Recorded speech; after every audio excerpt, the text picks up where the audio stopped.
Hello दोस्तों, स्वागत है आप सभी का हमारे YouTube चैनल पाठ्यकला पर। दोस्तों, जैसे कि हम लोग पिछले वीडियोस की मदद से बहुत सारे MCQs को देखे जो कि अलग अलग आपके सिलेबस के पार्ट हैं, अलग अलग टॉपिक से। ठीक है, तो राजनीति विज्ञान से अलग अलग टॉपिक से हम लोगों ने MCQs को देखे। आज के इस सेशन में हम लोग कंपैरेटिव पॉलिटिक्स यानी तुलनात्मक राजनीति से संबंधित प्रश्न लेकर के आया हूं मैं, और आज फिर उसी प्रकार से 30 क्वेश्चंस को हम लोग देखेंगे और एनालाइज करेंगे।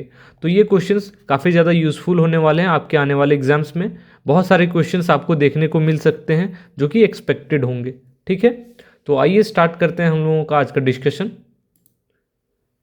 ये देखिए, ये मेरे बारे में है, जो लोग नहीं जानते हैं आप लोग यहाँ पे पढ़ सकते हैं। ठीक है, देखिए आज का जो फर्स्ट क्वेश्चन है आपके सामने वो है, निम्न में से कौन शास्त्रीय राजनीति सिद्धांत का प्रभावी समर्थक है। ठीक है, किसका? शास्त्रीय राजनीतिक सिद्धांत का। David, Peter Laslett, Dante Germino, Robert Dahl.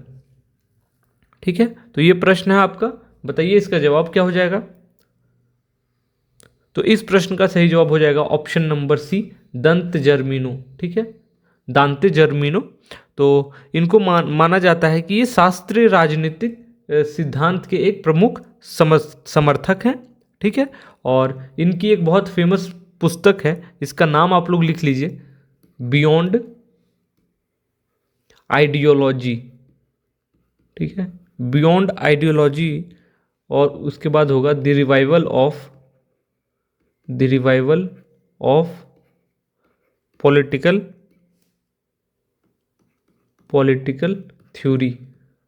ठीक है, तो यह पुस्तक दांते जर्मिनो से संबंधित है, इन्होंने ही लिखा है।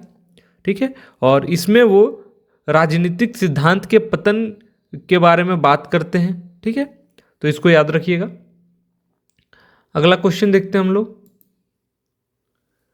यहाँ देखिए, निम्न में वे किन राजनीतिक विचारकों ने सबसे पहले तुलनात्मक राजनीति का प्रारंभ किया था। ठीक है, प्लेटो, अरस्तु, जी आलमंड या डेविड डिस्टन। तो बताइए सबसे पहले किनके द्वारा तुलनात्मक राजनीति का प्रारंभ किया गया। तो इस प्रश्न का सही जवाब होगा ऑप्शन नंबर बी, अरस्तु के द्वारा। ठीक है, तो अरस्तु वो पहले व्यक्ति थे, पहले राजनीतिकार थे जिन्होंने 158 संविधान को, देशों के संविधान को तुलनात्मक अध्ययन किया। ठीक है, और इन्होंने ही सबसे पहली बार, इन्हीं को जनरली तुलनात्मक राजनीति के पिता कहा जाता है। ठीक है, तो अरस्तु को तुलनात्मक राजनीति के जनक कहा जाता है। ठीक है, जनक कहा जाता है, इसको याद रखिएगा। अगला प्रश्न देखते हैं हम लोग। तीसरा प्रश्न है, संरचनात्मक प्रकार्यात्मक उपागम के अनुसार एक राजनीतिक व्यवस्था कितने प्रकार के कार्यों को करती है। ठीक है, तो ये क्वेश्चन है आपका, बताइए इसका जवाब क्या हो जाएगा, 4, 6, 8 या 10। तो आप लोग जानते होंगे, बताइए। इसका सही जवाब है ऑप्शन नंबर ए, 4। ठीक है, तो किसने दिया था संरचनात्मक प्रकार्यात्मक उपागम? तो ये आलमंड, ठीक है, एवं पॉवेल।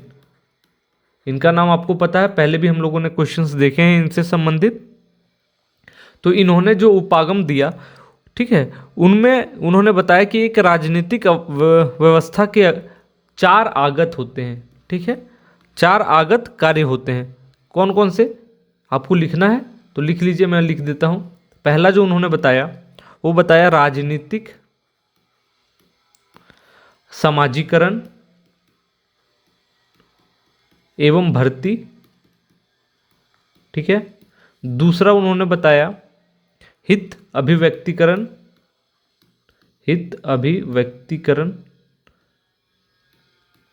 ठीक है, तीसरा उनके द्वारा बताया गया हित समूहन, और एक चौथा उनके द्वारा बताया गया क्या, राजनीतिक संचार। ठीक है, राजनीतिक संचार।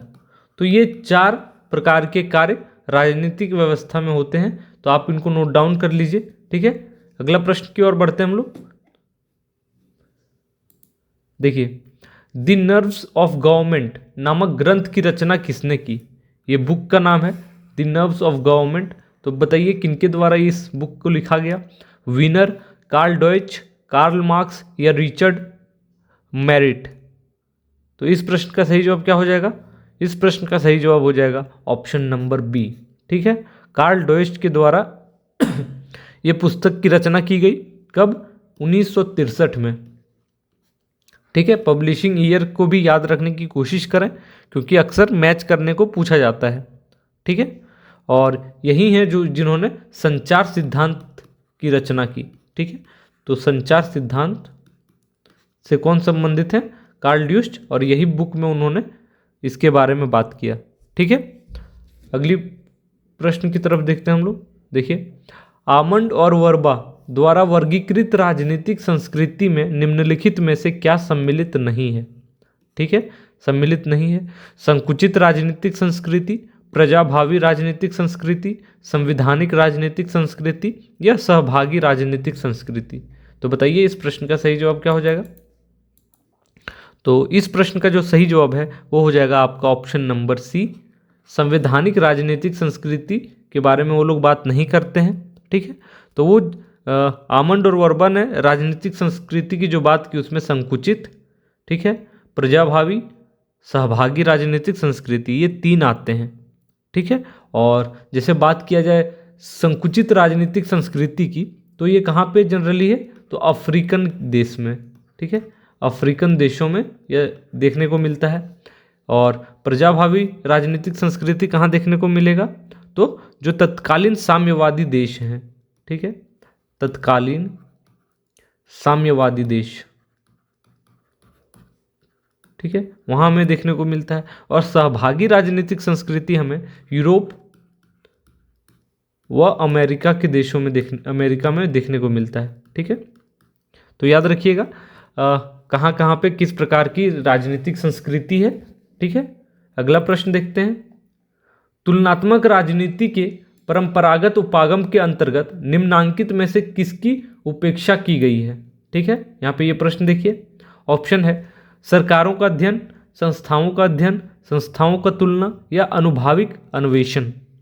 तो बताइए इस प्रश्न का सही जवाब क्या होगा? इसका सही जवाब है ऑप्शन डी, अनुभाविक अन्वेषण। ठीक है, तो तुलनात्मक राजनीति के परंपरागत उपागम के अंतर्गत अनुभाविक अन्वेषण की उपेक्षा की गई है। ठीक है, तो याद रखिएगा। अगला प्रश्न देखते हैं हम लोग। संरचनात्मक प्रकार्यात्मक सिद्धांत का संबंध है। ठीक है, हम लोगों ने देखा इसके बारे में। तो यह इसका संबंध किससे है? राज्य की उत्पत्ति से, राज्य की कार्यविधि से, राज्य के उद्देश्य से, राज्य के भविष्य से? तो बताइए इस प्रश्न का सही जवाब क्या हो जाएगा? इसका सही जवाब है ऑप्शन नंबर बी, राज्य की कार्यविधि से। ठीक है, तो याद रखना है इस चीज को कि इसका संबंध राज्य की कार्यविधि से है। और इस उपागम के बारे में हम लोगों ने देखा कि आलमंड और पॉवेल के द्वारा दिया गया। और इस उपागम में मेनली इस बात पे बल दिया जाता है कि राज्य में जो कुछ निश्चित संरचनाएं होती हैं, ठीक है, जिनके द्वारा कुछ एक निश्चित प्रकार के काम को किए जाते हैं। ठीक है, और इस उपागम में मुख्य तौर पर किस पे ज़्यादा जोर दिया जाता है? प्रकार्यों पर। ठीक है, तो इसके बारे में आप लोग पढ़ लीजिएगा। अगला प्रश्न देखते हैं। देखिए, इनमें से कौन aspects of political development, Hindi में राजनीतिक विकास की रूपरेखा नामक ग्रंथ के लेखक हैं? ठीक है, तो इस पुस्तक को लिखने वाले कौन है ये बताना है। डेविड स्टन, लुशियन पाई, डेविड एप्टर या लॉसवेल? तो बताइए, यह एक इम्पॉर्टेंट पुस्तक है और इसके लेखक कौन है ये बताना है आपको। तो इस क्वेश्चन का जो सही जवाब हो जाएगा वो क्या होगा? ऑप्शन सी, लुशियन पाई के द्वारा यह बुक लिखा गया।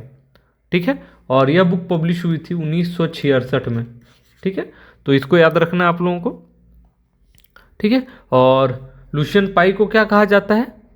लुशियन पाई को राजनीतिक विकास के पिता के रूप में जाना जाता है। ठीक है, तो लिख लीजिए, इंपॉर्टेंट है, राजनीति विकास के जनक के रूप में जाना जाता है किसको? लुशियन पाई को।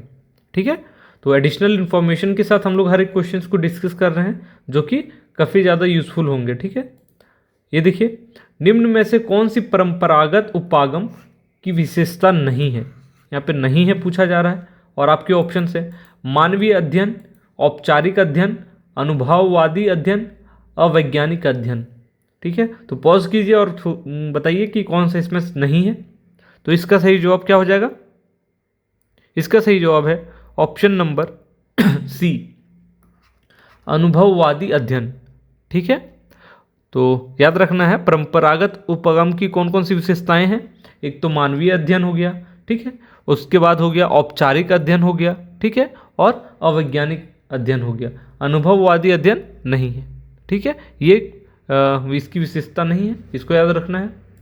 अगला प्रश्न देखिए, निम्न में से कौन सी राजनीतिक आधुनिकीकरण की समस्या है? ठीक है, राजनीति आधुनिकीकरण की समस्या है। एकता की समस्या, सरकारों की स्थिरता, नेतृत्व एवं जनता में संवाद की कमी, या उपरोक्त सभी। ठीक है, ये प्रश्न है और बताइए क्या जवाब हो जाएगा इसका। तो इस प्रश्न का सही जवाब है ऑप्शन डी, उपरोक्त सभी। ठीक है, तो राजनीतिक आधुनिकीकरण की समस्या, एकता की समस्या, सरकारों की स्थिरता एवं नेतृत्व एवं जनता में संवाद की कमी, ये सारे हैं। ठीक है, अगला प्रश्न देखते हैं हम लोग। देखिए, आधुनिकीकरण का अभिप्राय है, तो इसका मतलब क्या है ये बताना है। परंपराओं में परिवर्तन, धार्मिक मूल्यों में परिवर्तन, वेशभूषा में परिवर्तन, या विचारों एवं मूल्यों में परिवर्तन। तो इस प्रश्न का सही जवाब क्या होगा? इसका सही जवाब है ऑप्शन नंबर डी, विचारों एवं मूल्यों में परिवर्तन। ठीक है, तभी इसको आधुनिकीकरण कहा जाएगा। ठीक है, तो याद रखना है इस चीज को। अगला प्रश्न देखिए, निम्नांकित में से डेविड ईस्टन किसे इतिहासवाद के कारण राजनीतिक सिद्धांत के पतन के लिए उत्तरदायी नहीं मानते हैं? ठीक है, तो डेविड ईस्टन इतिहासवाद के कारण राजनीतिक सिद्धांत के पतन के लिए बहुत सारे लोगों को जिम्मेवार मानते हैं। तो यहाँ पे पूछा जा रहा है किनको नहीं मानते हैं। ठीक है, तो देखिए, William Dunning, Leo Strauss, Charles H McIlwain, George Sabine. तो बताइए यहाँ पे क्या सही जवाब हो जाएगा? तो इसका सही जवाब है option number B, Leo Strauss. ठीक है, बाकी जो हैं William Dunning, Charles H McIlwain, George Sabine, इनको वो जिम्मेवार मानते हैं। ठीक है, कि इतिहासवाद के कारण ही राजनीतिक सिद्धांत का पतन हुआ। ठीक है, तो याद रखिएगा। और लियो स्ट्रॉस की इनकी बात करें तो इनके बारे में एक चीज़ याद रखिएगा कि इन्होंने राजनीतिक सिद्धांत और राजनीतिक दर्शन के बीच भेद बताया है। ठीक है, राजनीतिक सिद्धांत, ठीक है, और राजनीतिक दर्शन, राजनीतिक दर्शन, इनके बीच में ये भेद बताए हैं। ठीक है, कि इन दोनों में बहुत ज़्यादा अंतर है। तो ये बताने वाले कौन हैं? तो लियो स्ट्रॉस। ठीक है, तो इस पॉइंट को याद रखिएगा। अगला प्रश्न देखते हैं हम लोग। अनौपचारिक नियमों के अध्ययन के लिए नव संस्थावाद ने जो अपनाया है वह है, ठीक है, दार्शनिक उपागम, ऐतिहासिक उपागम, समाज शास्त्रीय उपागम, वैज्ञानिक उपागम। बताइए इसका जवाब क्या हो जाएगा? अनौपचारिक नियमों के अध्ययन के लिए नव संस्थावाद ने क्या अपनाया है? तो इस प्रश्न का सही जवाब क्या हो जाएगा? इसका सही जवाब है ऑप्शन सी, समाज शास्त्रीय उपागम। ठीक है, तो ये एक इम्पॉर्टेंट प्रश्न है। इससे आपको कंसेप्ट को समझने में क्लैरिटी आएगी कि नव संस्थावाद ने अनौपचारिक नियमों के अध्ययन के लिए समाज शास्त्रीय उपागम का इस्तेमाल किया। ठीक है, और इस उपागम से जो एक पर्सनैलिटी जो जुड़े हुए हैं उनका नाम है जॉर्ज कैटलिन। ठीक है, तो इसका नाम नोट डाउन कर लीजिए। प्रश्न पूछा जा सकता है कि जॉर्ज कैटलिन किससे संबंधित हैं, किस उपागम से? तो समाजशास्त्रीय उपागम से।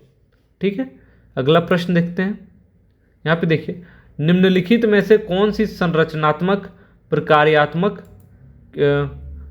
प्रकार्यवाद की प्रमाणिक आलोचना नहीं है? ठीक है, यह मुख्य रूप से व्यवस्था के अनुरक्षण से संबंधित है। वैचारिक रूप से यह रूढ़िवाद की ओर झुकी हुई है। समाज में शक्ति संबंधों का विश्लेषण करने के लिए यह सिद्धांत उपयुक्त नहीं है। यह सिद्धांत पाश्चात्य पूंजीवादी व्यवस्था को विकासशील विश्व के लिए उपयुक्त बताता है। तो इस क्वेश्चन का जो सही जवाब हो जाएगा ऑप्शन डी होगा। ठीक है, यह आलोचना नहीं है, बाकी जितने भी पॉइंट्स हैं वो इनकी आलोचना है। ठीक है, पढ़ लीजिए आप लोग। अगला प्रश्न यहाँ पे देखिए, जेम्स मार्च और जॉन पी ऑल्सन का संबंध नव संस्थावाद के किस धारा से है। ठीक है, तो इनके बारे में हम लोगों ने पहले भी देखा था, जेम्स मार्च और जॉन पी ऑल्सन के बारे में। ठीक है, तो इनका संबंध नव संस्थावाद के किस धारा से है। मानकीय संस्थावाद, विवेकीय चयन संस्थावाद, ऐतिहासिक संस्थावाद या कर्ता केंद्रित संस्थावाद। तो इस प्रश्न का सही जवाब क्या हो जाएगा, ऑप्शन ए मानकीय संस्थावाद। ठीक है, तो इसको याद रखिएगा आप लोग।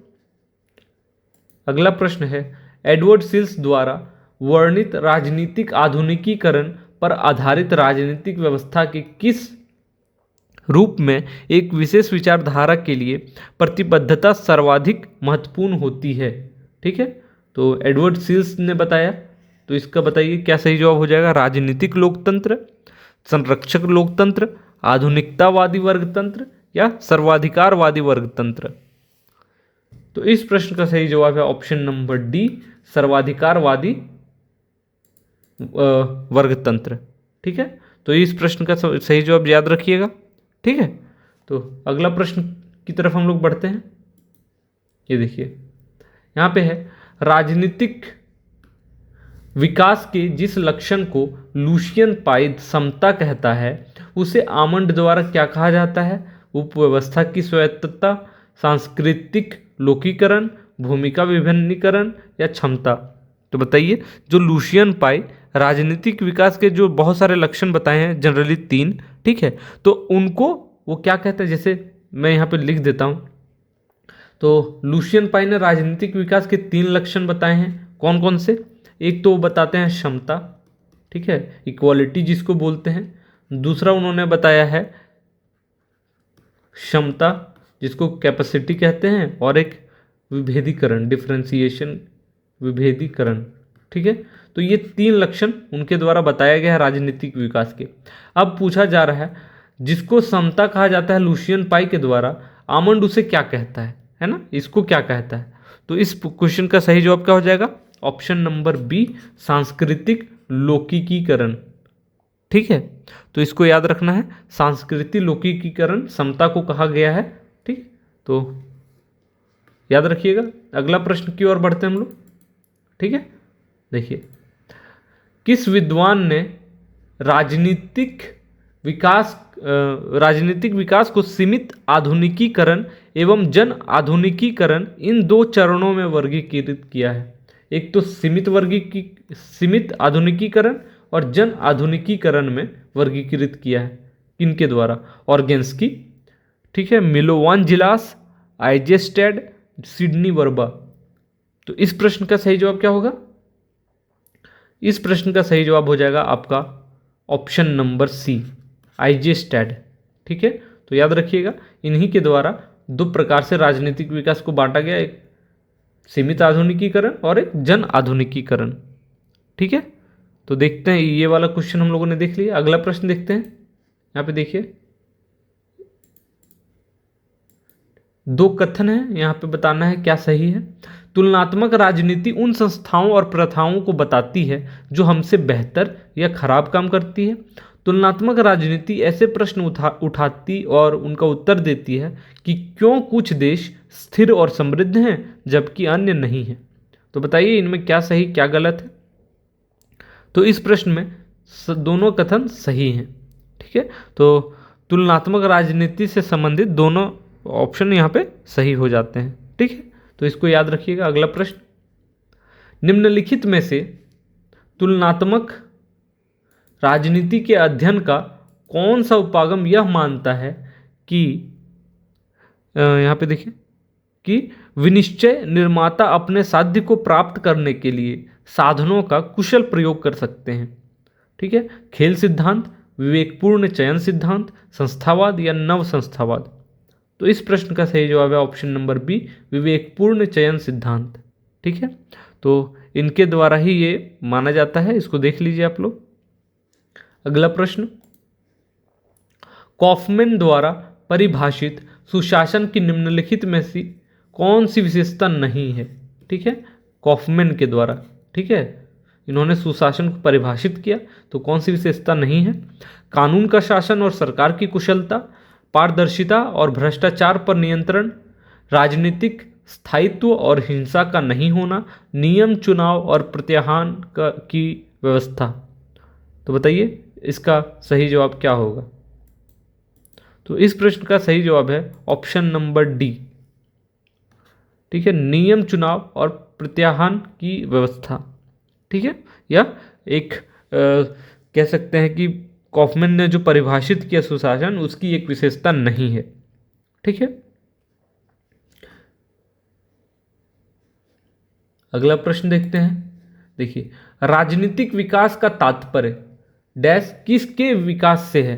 ठीक है, तो राजनीतिक विकास की जो बात की जाती है तो उसका मतलब क्या है, किसका विकास होना चाहिए? अर्थव्यवस्था का, प्रशासन, राष्ट्रीय संप्रभुता, संस्थानों, नजरिए और मूल्यों, राजनीतिक नेतृत्व। तो बताइए इस प्रश्न का सही जवाब क्या होगा? इस प्रश्न का सही जवाब है आपका ऑप्शन नंबर ई। ठीक है, राजनीतिक नेतृत्व के विकास से ही राजनीतिक विकास का संबंध है। ठीक है, तो इस प्रश्न को आप लोग याद रखिएगा। राजनीतिक विकास का मतलब क्या है? तो राजनीतिक नेतृत्व का विकास होना। ठीक है, अगला प्रश्न देखते हैं।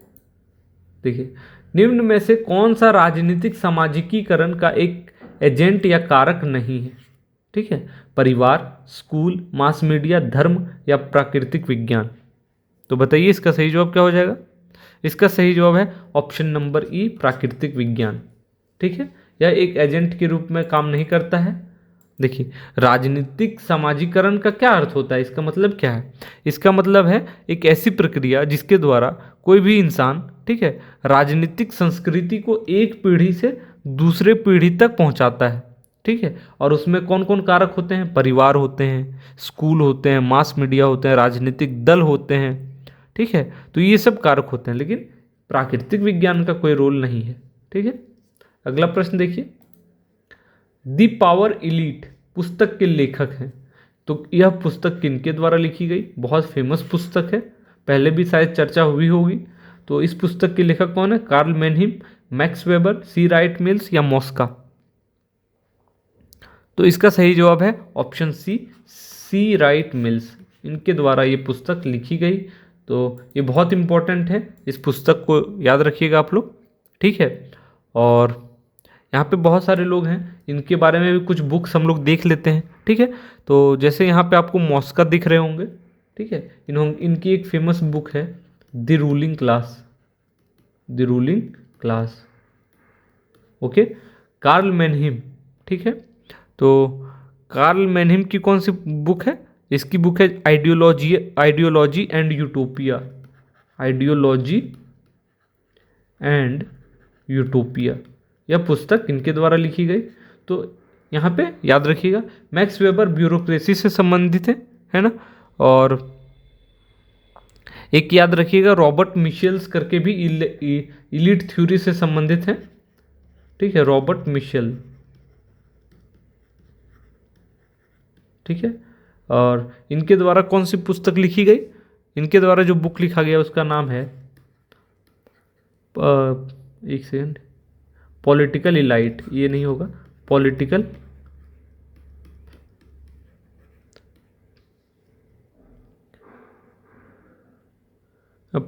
पार्टीज। ठीक है, तो याद रखिएगा ये बुक इनके द्वारा, रॉबर्ट मिशेल के द्वारा लिखा गया। ठीक है, तो इस प्रकार से हम लोगों ने बहुत सारे बुक्स के नाम देखे, आप लोग नोट डाउन कर लीजिए, ये आपके आने वाले एग्जाम्स में कहीं ना कहीं मिल जाएगा। अगला प्रश्न देखिए, गैब्रियल आर्मंड के अनुसार निम्नलिखित विशेषताओं में से क्या सभी राजनीतिक व्यवस्था के लिए आम है? ठीक है, यहाँ पे देखिए सभी राजनीतिक व्यवस्थाओं में, सरल व्यवस्थाओं में भी राजनीतिक संरचना और सहवर्ती राजनीतिक कार्य होते हैं। सभी राजनीतिक व्यवस्थाओं में राजनीतिक संरचनाएं हो भी सकती हैं और नहीं भी हो सकती हैं। राजनीतिक संरचनाएं बहुकार्यात्मक नहीं होते हैं। सभी राजनीतिक व्यवस्थाओं में राजनीतिक कार्य सर्वत्र मौजूद नहीं होते हैं। राजनीतिक व्यवस्था सांस्कृतिक अर्थों में मिश्रित सिस्टम नहीं होते हैं। तो बताइए गैब्रियल आलमंड के अनुसार कौन सी विशेषताओं में क्या सभी राजनीतिक व्यवस्था के लिए आम है? तो ये थोड़ा लंबा है प्रश्न, बट इम्पॉर्टेंट है क्योंकि आपको कंसेप्ट क्लियर करने में आसानी होगी। तो इसका सही जवाब है ऑप्शन नंबर ए।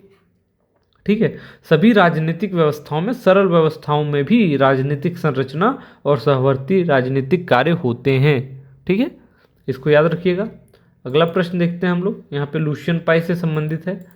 लुशियन पाई द्वारा राजनीतिक विकास के पहलू, एस्पेक्ट्स ऑफ पॉलिटिकल डेवलपमेंट किताब में राजनीतिक विकास की सही परिभाषा बताई गई है।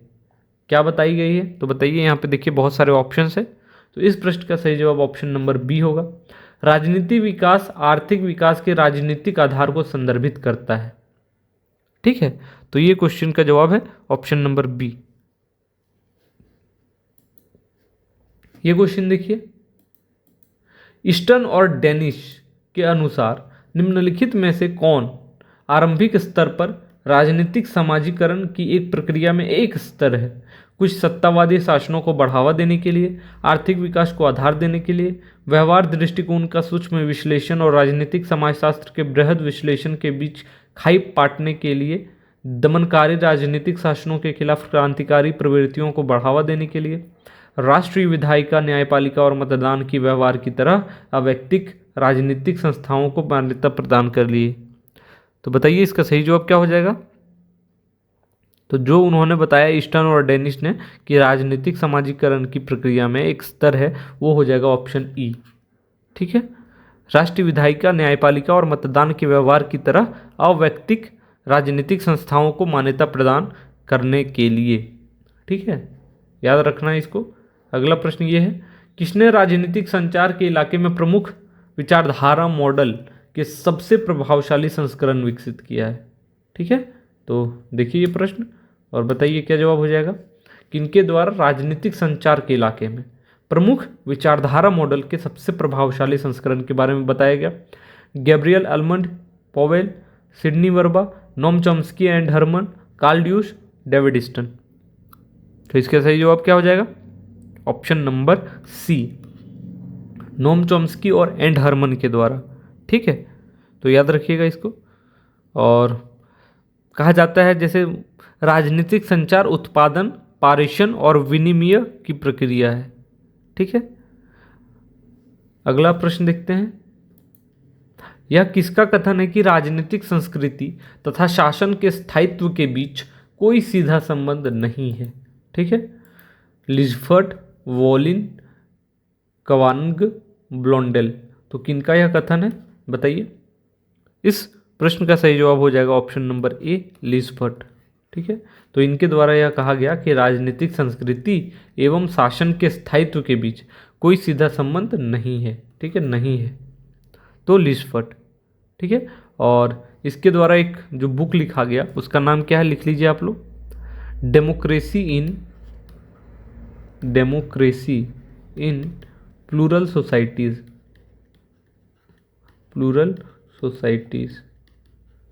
ठीक है, तो इसके बारे में लिखा गया उनको 1977 में यह बुक पब्लिश हुई। ठीक है, और उनके द्वारा यह माना गया कि राजनीतिक संस्कृति और शासन के बीच में कोई सीधा संबंध नहीं है। यह प्रश्न देखिए, सी राइट मिल्स से संबंधित है कि उनकी जो रचना है द पावर एलीट, ठीक है, निम्नलिखित में से किसमें अभिजनों का सामान्य विश्लेषण प्रस्तुत किया है? ठीक है, तो ये बताना है। संपूर्ण पूंजीवादी जगत में, उत्तरी अमेरिका तथा पश्चिमी यूरोप के विकसित पूंजीवाद जगत में, उत्तरी अमेरिका, पश्चिमी यूरोप तथा जापान के विकसित पूंजीवादी राष्ट्रों में, संयुक्त राज्य अमेरिका के विकसित पूंजीवादी में। तो बताइए इसका सही जवाब क्या हो जाएगा? Option D. ठीक है, तो चूंकि वो अमेरिका से थे, ठीक है, तो इसीलिए उनके द्वारा जो बुक लिखी गई द पावर एलीट, ठीक है, तो अमेरिका के विकसित पूंजीवाद में अभियोजनों का सामान्य विश्लेषण उनके द्वारा प्रस्तुत किया गया है। ठीक है, अगला प्रश्न देखते हैं। अच्छा, उन्होंने जो एक बात कही उसको याद रखिएगा कि उनका कहना था कि अमेरिका में किसी भी समय की अपेक्षा शक्ति अधिक सीमित, अल्पसंख्यक तथा संकुचित वर्ग के हाथों में संकेंद्रित है। ओके, तो याद रखिएगा। ठीक है, तो दोस्तों इस प्रकार से हम लोगों ने टोटल आज 30 प्रश्नों को देखा जो कि तुलनात्मक राजनीति से संबंधित थे। ठीक है, और इसी प्रकार से हम लोग अलग अलग टॉपिक से क्वेश्चंस आपके लिए लेकर के आएंगे। यदि आपको किसी भी खास टॉपिक से परेशानी हो रही है, कोई टॉपिक ऐसा है जिसमें आप वीक महसूस कर रहे हो, तो प्लीज़ हमें कमेंट करें, हम उनसे संबंधित प्रश्नों को लेकर के आएंगे जो काफ़ी ज़्यादा आपके लिए यूज़फुल हो सकते हैं आपके कंसेप्ट को क्लियर करने के लिए। ठीक है, तो आपसे बस यही रिक्वेस्ट है कि यदि आपको हमारा कंटेंट अच्छा लग रहा हो तो प्लीज़ हमारे चैनल को सब्सक्राइब करें, लाइक करें और शेयर करें। तो मिलते हैं अगले वीडियो में, तब तक के लिए आप सभी का धन्यवाद। Thank you.